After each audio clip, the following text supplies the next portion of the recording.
আসসালামু আলাইকুম। সুপ্রিয় দর্শক মণ্ডলী, অবৈধ সংসদের স্পিকার শিরিন শারমিন সুলতানা, ডক্টর শিরিন শারমিন সুলতানা, আপনারা জানেন যে এই লোভী বিশালাকৃতির দেহের মহিলা,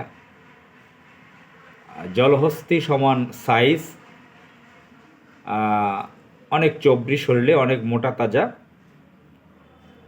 তো ফ্যাট মহিলা ডক্টর শিরিন শারমিন সুলতানা, তিনি যখন স্পিকার পদে বসেন তখন রসিকতা করে কোনো একটা জায়গায় বলেছিলাম যে আলুর বস্তা।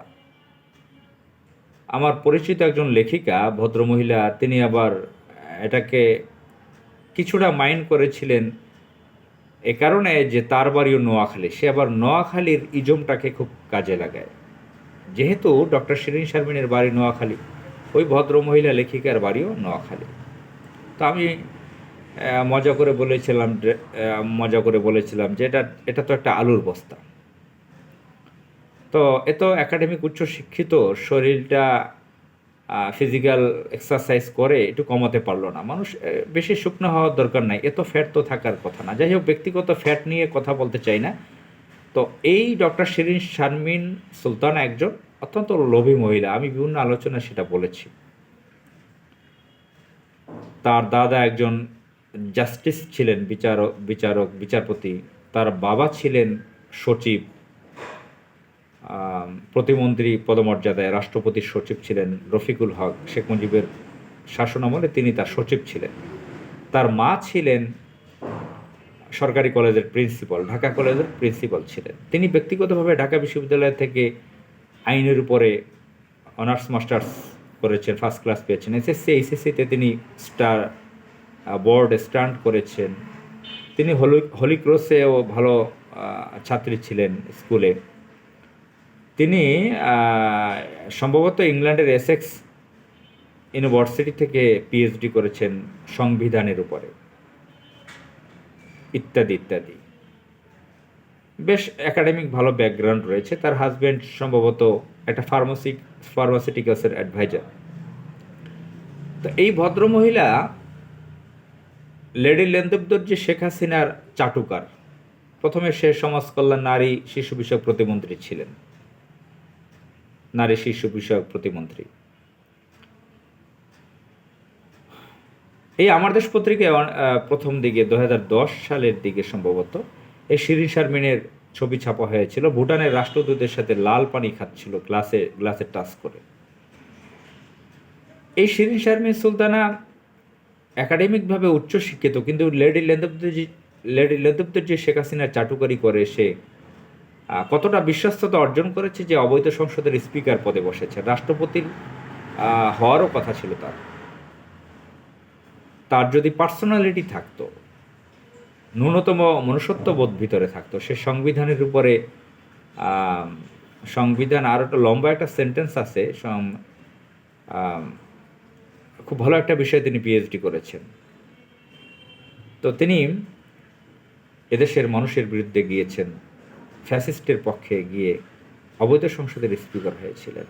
তার ব্যাপারে দৈনিক আমার দেশ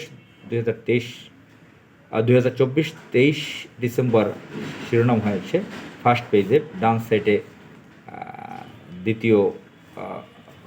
এটা ছিল দৈনিক আমার দেশের ডান সাইডের দ্বিতীয় প্রতিবেদন। শিরোনাম হচ্ছে সংসদ ভবনের কারাগারে 12 ঘন্টা ছিলেন, সংসদ ভবনের বাংকারে 12 ঘন্টা ছিলেন স্পিকার। পরে শোনাচ্ছি রিপোর্টে, জুলাই বিপ্লবের দিন 5 আগস্ট থেকে সাড়ে বারো ঘন্টা সংসদ ভবনের বাংকারে আত্মগোপনে ছিলেন সাবেক স্পিকার শিরিন শারমিন চৌধুরী।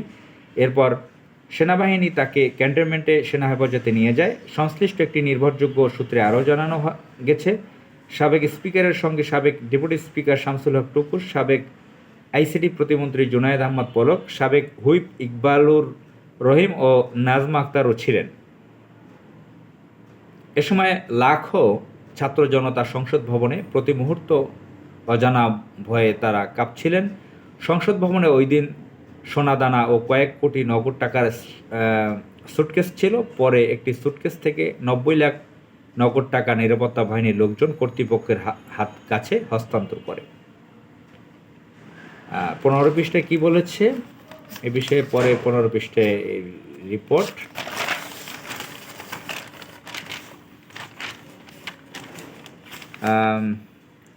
সংসদ ভবন সেদিন লাখো জনতার দখলে ছিল।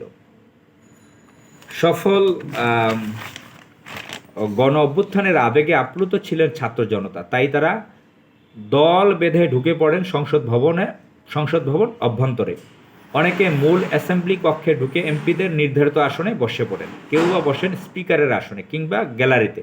পাঠাগারে যান অনেকে। সংসদ প্লাজায়, করিডোরে, স্পিকারের কক্ষে, সংসদ নেতা ও বিরোধী দলীয় নেতার কক্ষ, সব জায়গা ছিল জনতার দখলে। 5 আগস্ট সংসদ ভবনে কি ঘটেছিল অনুসন্ধান করতে গিয়ে জানা যায়, বেলা আনুমানিক 2:31 এসএসএফ সদস্যরা 7টি গাড়ি নিয়ে সংসদ ভবনে প্রবেশ করেন। তারা প্রথমে যান অফিস কক্ষে। সেখানে থাকা অস্ত্রশস্ত্র নিয়ে তারা অফিস রুম ত্যাগ করেন। এরই মধ্যে ছাত্র জনতা সংসদ ভবনের দিকে আসতে থাকে। তো যাই হোক, আপনারা পড়ে নেবেন, দেখেছেন কি পরিস্থিতি বাংলাদেশের ইতিহাসে ঘটেছিল। আসসালামু আলাইকুম।